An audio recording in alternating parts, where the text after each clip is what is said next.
Welcome to Startup Dads, a podcast about the highs and lows of building a business and raising a family at the same time.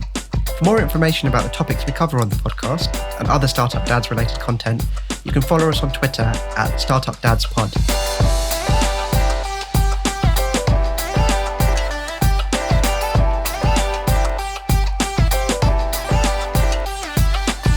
I'm Amrit, co-founder of Hyperexponential, a tech startup that I co-founded in 2017. It's grown from a two-person team working out of my kitchen to a profitable business with several large clients and more than 20 team members across London and Europe. I'm also dad to Evie, my first child, who was born last December. So welcome to this week's episode of Startup Dads. I'm delighted to introduce Brett Wigdorts to the show. Brett, can you introduce yourself and tell us a little bit about what makes you a startup dad? Sure. I started a charity Teach First about 20 years ago, and now I'm head of Tiney, which is focused on early years. And I have three children myself, two teenagers, a 15 and 13-year-old, and one smaller child who's 8. Amazing. So you've got startups who are relatively late stage startups, the way I describe them, compared to my 18-month-old baby and my 3-year-old startup. Yeah, they were. Yeah, they've gone to Series B now or something. Indeed. Almost IPOing. Nearly at IPO stage, indeed. Awesome. So, Brett, I'd like to jump straight in and talk a little bit about Tiney, because it looks like you, when looking at the history of Tiney, you're solving your own problem with respect to childcare. So can you talk to us a little bit about your personal experiences in your family and how they influenced the setup of Tiney? Yeah, sure. I mean, I came to Tiney from a few different perspectives. You know, I've worked in education 20 years now, and I've visited hundreds and hundreds of schools, and I just saw so many young children who didn't have a great early years experience and who started school unable to learn, unable to play, just not having a really good education experience in their earliest stages, and realizing this is a major issue, not just in the UK, but globally. Like, there's not enough great early years care. With my own children, I saw how hard it was to find good early years care. And, you know, being involved in education, I really wanted people to care for them who had an education philosophy and really, understood how young brains develop. And that was a struggle. So it was all this that really led me to start Tiney and think, how can we help people start small nurseries in their homes in a way that really works for the practitioners, gets really talented people focused on the needs of the youngest children, and can create something that can help children really thrive and create a great environment for their parents also. Amazing. Yeah, I think there's nothing more motivating, I think, than seeing the problem firsthand. So I suppose looking at the things that you did before that, so Teach First, amazing, very well-known institution, I think. But that being said, Tiney's quite a different business, I suppose. So, can you talk to me about the kind of parallels and lessons you learned between, from things that you experienced in your first business that influenced the direction you took with Tiney? Yeah, I mean, 15 years at Teach First, we really grew it to become the largest graduate recruiter in the UK. And now it's in 60 countries around the world through Teach for All, this great network.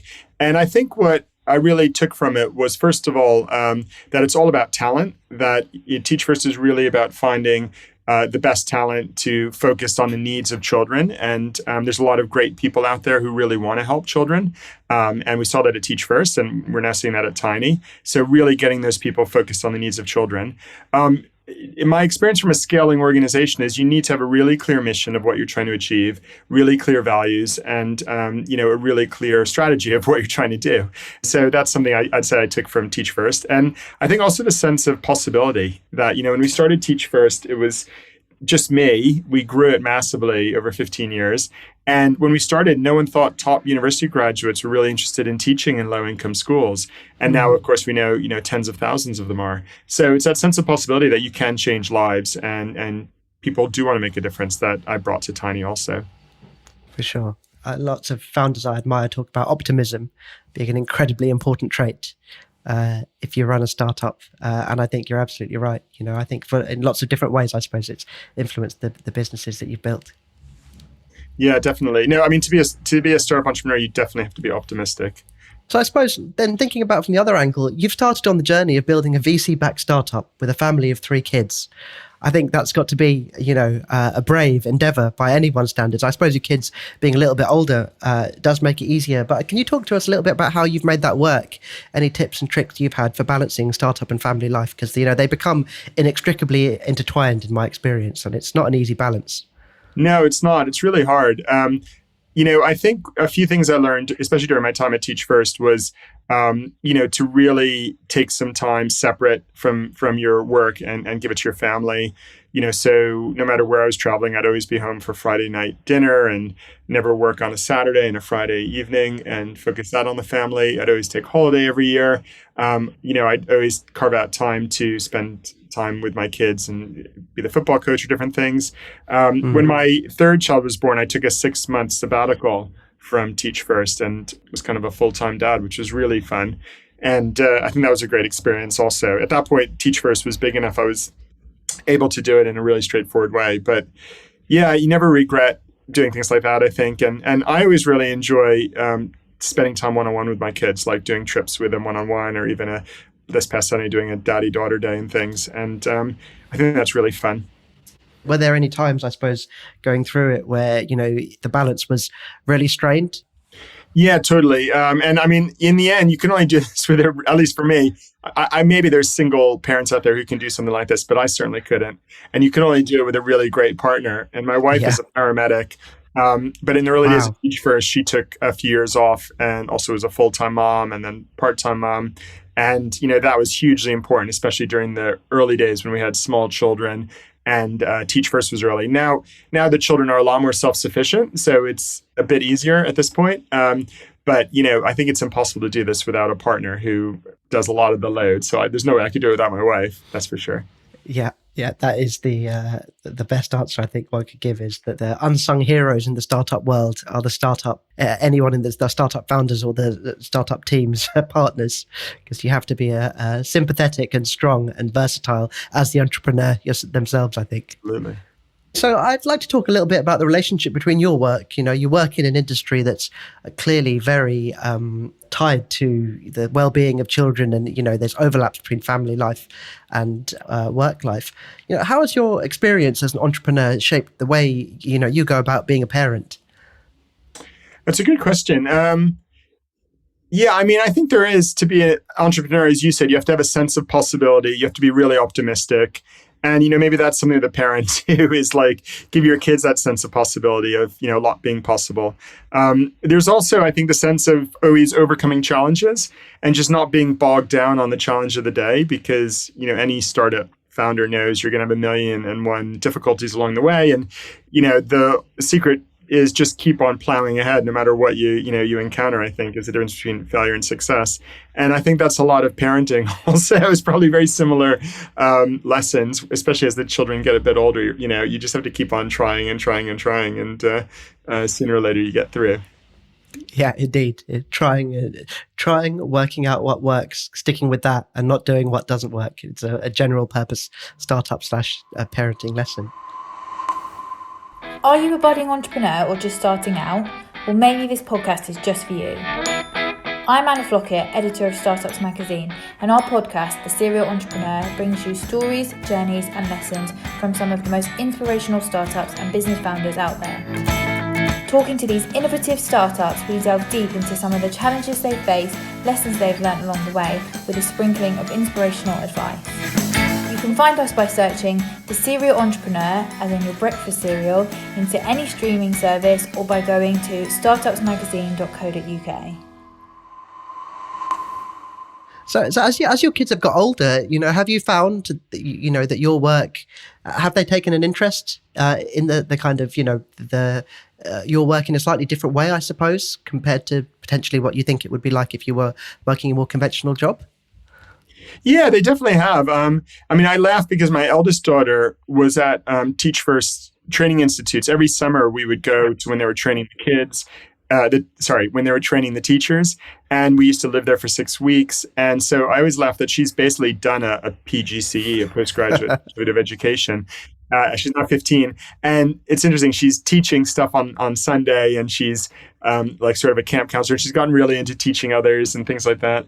And I think they've seen firsthand, visiting lots of schools, also, the importance of great education. And there's definitely like things come off on your children that you don't even realize just from what they've seen over the dinner table and what they've seen just going to lots of events and over the years.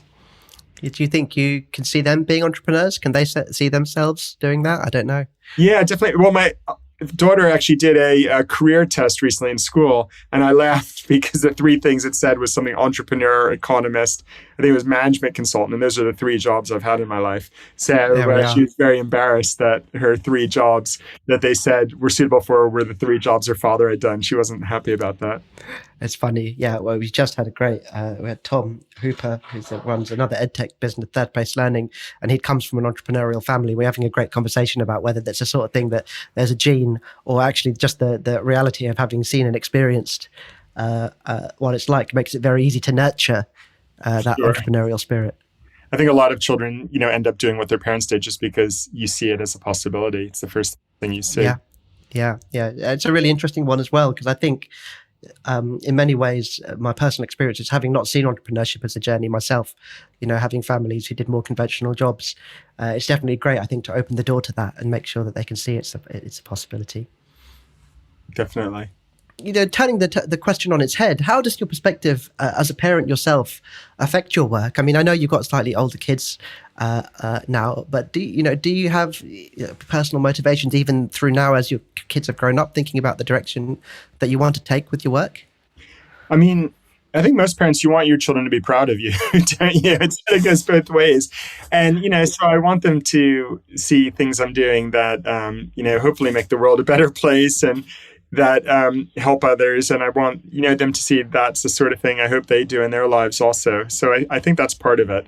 I think there is the idea of just starting things and lots of possibilities and, leadership that my children seem to get into also when you see your parent do that. So it's definitely, one of the things I've done, especially at Teach First, was take them to lots of events. I mean, I was involved in Teach for All, which was in 50 countries. And I took my children at different points to lots of conferences around the world, at different school breaks and things. And so they've been to lots of different countries. And I always tried to bring at least one child with me.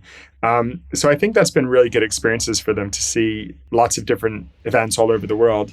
Yeah, for sure. I think it's one of the amazing things actually about, running your own business or building a business yourself is that you can blend that work and life. And I think it's really important actually keeping the balance as kind of healthy as possible, because the reality is there's not enough time. I say something I say a lot on the podcast is, there aren't enough hours in the day to do all the things you want. And actually by combining the two, it's actually a really great way of kind of not only making the most of the time you have with them, but also trying to inspire them and make them see what what your work's about. Especially when they're young. I mean, that's so much fun. Now that they're a bit older, actually, I've tried to find ways for them to do a little work around different things. But when they're young, then you can just pick them up and take them with you. And it's really fun. For sure. So, Brett, I'd like to ask you the question now that I ask every guest. What's the biggest lesson you've learned from your journey in entrepreneurship that you want to pass on to your kids? I mean, the biggest lesson is always, the lessons I always tell people, I'd say two, if I could get two. One is, it's not about the idea, it's about the execution. And I think people come up with great ideas all the time, but it's just the hard work of executing that, is the difference between success and failure. And I think the other thing is just there's a whole idea of valleys of death, that you always experience lots of problems along the way. And I always think the difference between success and failure is, can you overcome the problems or do you give up when you encounter them? And I think that's, to me, those are the two lessons I have, that a lot more about execution than idea. I think, great execution and bad idea usually beats bad execution, great idea most of the time. And, no matter what you're doing, how you deal with the problems along the way, I think that's the secret for success. It's a really valuable point you make, actually, because I think there's a lot of kind of mythology in the startup world that like having an unfair advantage or having a kind of special idea, an insight that the world hasn't had is the secret to success. But really, that's only the kind of starting block, right? It's the kind of initial that's what sets you on the journey. And you're absolutely right. The ability to consistently execute. It's not so glamorous to talk about that side of things, I think, but you're absolutely right. It's the critical driver of long-term success. Yes. So, Brett, that's been amazing. Thank you so much for coming on the show. I'd like to wrap up with our regular feature, Startup Shoutouts. It's where we shine a light on some of the organizations we admire in the startup space. So founders, startups, people, anyone working in the space. Startup Shoutouts. Who's your startup shoutout, Brett? Yeah, it's hard. I mean, there's so many amazing people and organizations in the startup sphere, and I meet lots of them all over the place. I think it's such a difficult environment to do a startup, but yet there's people who have so many great ideas and are really working hard on them. I mean, there's two that we're partnering with at Tiney focused on the early years space. And I think there's not enough work focusing on younger children. And we're working with this company, Yoto, with the CEO's name is Ben Drury, who has created a really cool, really amazing device to help children really listen to stories, and it's an audio device that's really cool. And then we're also working with Whirly and this guy Nigel Fun, who is doing a toy share company, which is, I think, really cool because it reduces waste. And I think children often like to move around toys a lot, as do our childminders. And I just think these are two really good ideas for the earlier space. And I hope more and more entrepreneurs move into the earlier space, because I think there's a lot that we could do with young kids. Yeah, I totally agree. If you've got the startup mindset, you tend to see the startup opportunities in your daily life all the time. And I certainly, my daughter Evie, she's 18 months old, and I definitely, on a reasonably regular basis, I see lots and lots of ideas for startups. For, I don't know what they're called, but there'll be a baby tech or something, a startup idea. And I totally agree with you. Lots of opportunities to, help make parents and babies' lives better and better. Definitely. That's a great space, I think.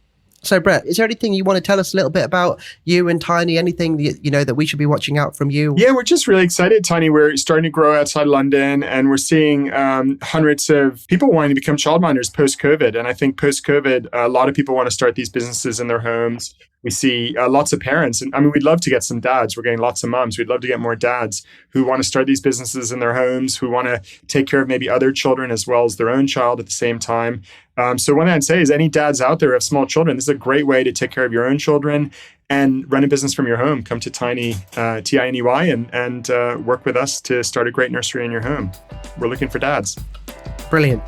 Well, Brett, look, that's been fantastic. Thank you so much for coming on the show. Thank you. Many thanks to today's guest. You'll find links to them and their work in the show notes. It would really help us if you shared the show with a friend or colleague. So if you know someone who might find this podcast valuable, please pass it on to them. If you'd like to connect with me, reach out on Twitter at StartupDadsPod.